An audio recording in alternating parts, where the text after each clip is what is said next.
Hi, this is Don Gale, and I'm primarily a nature and landscape photographer by profession, but I've had a studio for about 30 years. So today I wanted to show you a little behind-the-scenes look at one of the location portraits that we shot a couple weeks ago.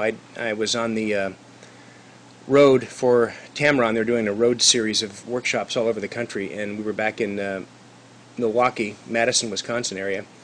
And we were actually in a hotel conference room taking pictures, and this is the end result of what we came up with. I want to show you kind of a behind-the-scenes look at how we set up the lights and everything. This is a picture of Claudia, who was actually working at the hotel at the front desk, and we just kind of recruited her spur of the moment to be our model for the day. So we lucked out. We got somebody who was photogenic and cooperative, so always makes things easier. She's actually standing, and let me just show you the situation that resulted in this image. We were just in a hotel conference room with the fluorescent lights on, standing in front of a large screen, and I had my camera set up there on a tripod with Claudia standing. She's about 10 feet away from that wall, and we had 3 lights set up there. We had a couple of easy boxes set up, and then just a small regular on-camera flash behind her. And this shows you a little more of what the situation was like. This picture was actually taken by Jeff Allen, one of the Tamron tech reps, and he was synchronized with my flashes, so he was able to take the shot, fire my remote flashes, and let you see what's going on. The lights are all just METS 58 on-camera flash units that are just powered by 4 AA batteries. Very portable, low power. Actually, pretty high output, but lightweight. And we're using their Skyport system to fire them wirelessly. So I have my transmitter on the camera and a receiver on each of the 3 flash units there. So it's pretty slick. You can turn them off and on individually. And I'm just using the flash units on a manual power setting. So I had the larger easy box off to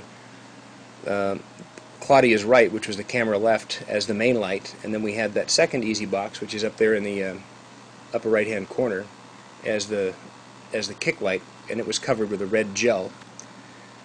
And we were actually shooting live, so I had my camera hooked into a projector so we could show the audience the picture as it came out of the camera, and they could also see all the shutter speed, aperture information, and more importantly here we could see the histogram. So we could check to make sure that the highlights weren't blown out. We could confirm that the shadows still had information in them. So it was a really great way to demonstrate lighting techniques. And there you can see we've got the aperture at f8 and a shutter speed of a 2/50th, which when your ISO is at 100, which is what I believe it was here, that's completely choking out all the ambient light in the room. So there's no ambient light being recorded, only the flash.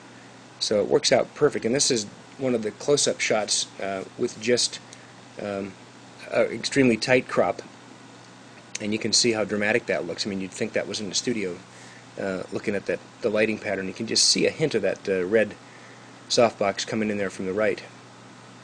And what I didn't like, let me go back to that one again, I wasn't crazy about the deep shadows on that shadow side of her face. We weren't using any kind of a reflector or a fill light.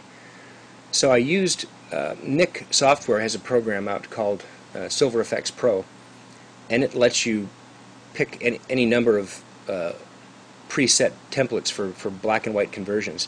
And they have one in there called an antique plate, which, look what that did. I didn't make any changes. It just pulled all kinds of shadow detail under that dark eye as you're looking at the screen on our right-hand side.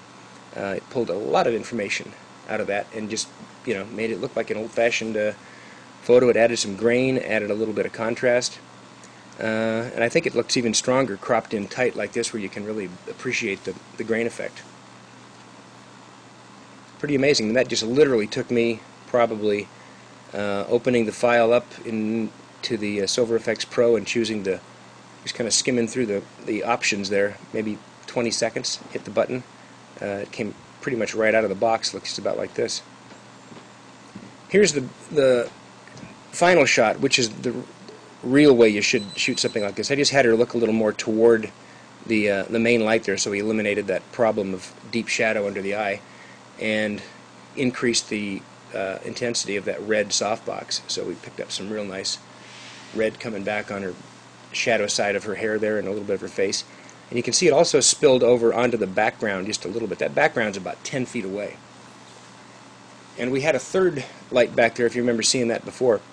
Just a little on-camera flash that was unmodified. It was just aimed right straight back at her back there, just to add a little bit more separation. It's not really all that visible. Primarily we're seeing here just the two indication of the two lights, just the big soft box, which is just barely out of the frame on the left, and then that big red soft box there on the right. And here's the end result. This is absolutely amazing. This is with another one of the Nik filters. Nik Software has some amazing plugins for Photoshop, and this one is called Glamour Glow, which is part of their Silver Effects. I'm sorry, it's not Silver Effects. It's part of their Color Effects series. And you just drag the file in there. Let me just go back and show you again what that looked like. There's the shot. This is right out of the camera. No retouching, nothing. So she doesn't really need all that much. I mean, she's got good skin, good features, and with this soft light, it didn't create any inherent problems. But look what happens when we just add this little bit of a Glamour Glow filter to that. Man, I mean, that takes the perceived value up several notches. And it's amazingly easy. I think that's one of the things I like best about the Nik filters is how easy they are. Well, I hope you enjoyed that behind-the-scenes look at shooting portraits indoors, and we'll see you next time.